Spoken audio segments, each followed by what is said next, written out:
Kata Malik bin Nabi, ya, ada seorang ulama dari Aljazair. Beliau menyampaikan bahwa kebangkitan itu syaratnya ada 3 ditambah 1. Apa yang 3 itu? Al-insan, at-turab, al-waqt.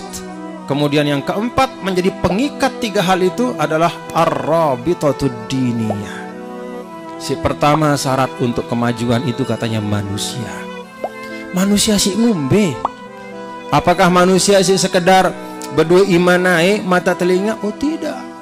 Manusia yang kata Malik bin Nabi itu dalam diri mereka itu ada nilai-nilai yang kokoh dan kuat. Manusia yang unggul. Dan manusia yang unggul itu salah satu ukurannya kalau dia sudah berhasil lolos dari ujian. Kalau kata Nabi, masalul mu'mini masalut tibril jayyidi minadz zahab udkhilatin nar nufikha fiha fa kharajat jayyidah. Seorang yang beriman, orang yang beriman itu seperti potongan lempengan emas. Lempengan yang mengandung emas ketika dimasukkan ke dalam api, kemudian api itu ditiup, semakin besar apinya, maka semakin murni emas yang keluar itu. Apinya mati, kharajat jayyidah. Dia keluar tidak hilang, justru semakin nyeleng, justru semakin murni, justru semakin kuat kadar emasnya. Itu ujian. Kalau kita ingat apa yang disampaikan oleh Malik bin Nabi itu, manusia, kualitas manusia. Yang kedua kata Malik bin Nabi, al-ard. Syarat dari kebangkitan itu adalah ada tanah. Tanah itu artinya bumi Allah dengan semua isinya ini. Bagaimana kesuburannya, bagaimana keindahannya, bagaimana kekayaan di darat maupun di lautnya, bagaimana isi bumi Allah ini yang di atas permukaan, di dalamnya, semua Allah Subhanahu wa ta'ala berikan yang terbaik. Alhamdulillah. Nah, tinggal bapak-bapak ibu, ini bapak-bapak ibu-ibu tiang, tugas sida adalah memastikan agar anak-anak dah bisa yasta'mirul ard wa ansha'akum minal ardi wasta'marakum fiha. Apa sih arak sini? Bau terkelola, bisa kemudian dikembangkan untuk menghadirkan kemaslahatan bersama. Itu tugas dari kita sebagai orang tua.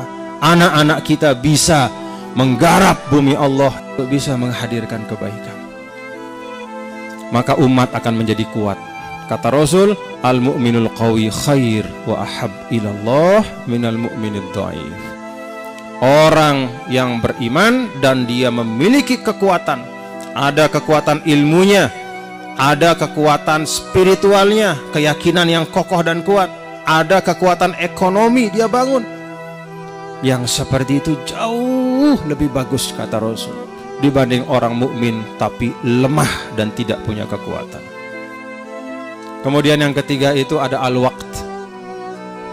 Al-waqtu itu artinya adalah masa atau waktu. Artinya berjuang itu tidak boleh pelan, tidak boleh sekadarnya. Berjuang itu harus benar-benar memanfaatkan waktu yang ada dengan cara yang terbaik. Jangan mau kalah dalam kebaikan, jangan mau kalah dalam memberikan prestasi yang menghadirkan kemanfaatan. Maka tiang berpesan kepada kita semua, manfaatkan waktu demi waktu. Jangan ada istilahnya menunda-nunda, at-taswif. Kita lihat bagaimana dulu Nabi kita yang mulia, Nabi besar Muhammad Sallallahu Alaihi Wasallam, tangkas, cepat, dan tidak pernah menyia-nyiakan kesempatan yang baik.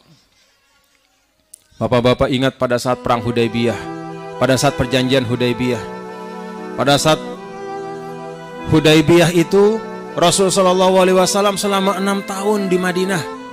Sebelumnya 13 tahun di Mekah, 19 tahun dakwah. Nabi mencari jalan bagaimana supaya bisa berdamai. Karena tidak ada tanah yang paling subur untuk tersebarnya Islam selain perdamaian. Selama 19 tahun perang terus. Ada yang masuk Islam tapi sedikit. Karena yang namanya ketika kita perang Bapak Ibu, ndek narak waktu ente mikirang kebenaran. Orang berpikir tentang menyelamatkan diri, Yang namanya perang itu kalau tidak membunuh, dibunuh. Maka Nabi cari jalan perdamaian. Begitu datang kesempatan di Hudaybiyah, Nabi setuju untuk damai. Dan ternyata 1,5 tahun setelah Hudaybiyah, dari 1.400 sahabat berlipat menjadi 10.000 sahabat. Itulah kebijaksanaan Nabi kita, Nabi besar Muhammad SAW. Jadi perdamaian itu menghadirkan maslahat. Alhamdulillah kita di Indonesia juga Bapak Ibu, banyak saudara-saudara kita, termasuk yang non-muslim, saudara-saudara kita. Alhamdulillah, karena kita damai, baik-baik dengan semua, akhirnya satu sama lain saling bantu.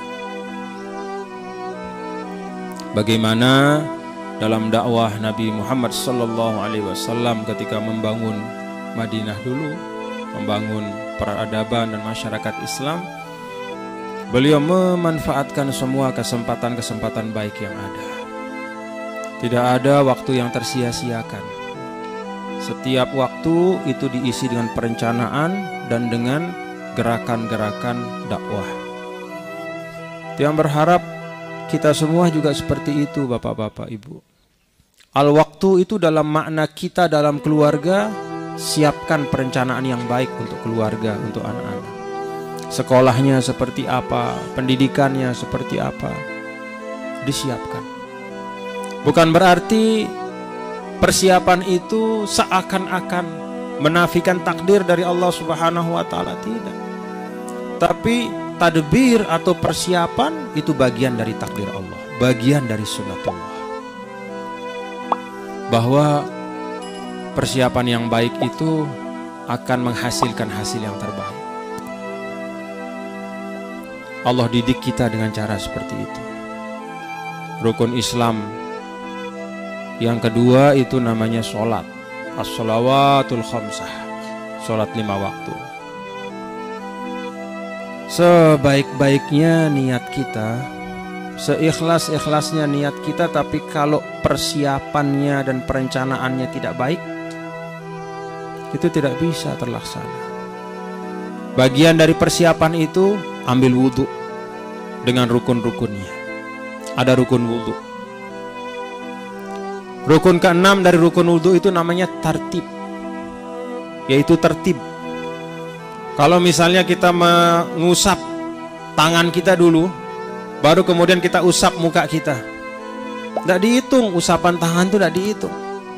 Tetap setelah kita mengusap muka harus mengusap tangan, karena harus tertib. Misalnya kita basuh kepala, kemudian kita basuh kaki, basuh tangan, terakhir baru kita basuh muka. Tidak dihitung. Basuh tangan, basuh kepala, basuh kaki, tidak dihitung. Dimulai dihitung dari kapan? Dari basuh muka. Ulang lagi. Kenapa? Tidak tertib. Agama mengajarkan kita segala sesuatu itu diletakkan pada tempatnya, direncanakan dengan baik.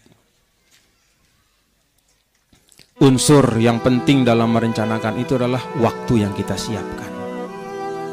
3 hal ini penting, kata Malik bin Nabi. Manusia dengan karakter yang baik, lalu kemudian tanah yang diolah dengan penuh tanggung jawab, lingkungan dijaga, kemudian dibangun dengan baik, sumber daya air itu dijaga juga dengan baik. Yang ketiga adalah al-waktu. Kesempatan itu kita manfaatkan dengan baik, jangan kita sia-siakan. Umur isi dengan baik. Perjuangan ini juga tidak boleh dengan mengatakan taswif atau nanti, cepat, segera dan selesaikan. Setiap kali kita menyelesaikan satu tugas, jadikan sebagai awal untuk tugas yang baru. Nih 3 hal yang penting. Nah, kata Malik bin Nabi, 3 hal ini diikat dengan satu ikatan untuk membuatnya menjadi sesuatu yang kokoh dan kuat.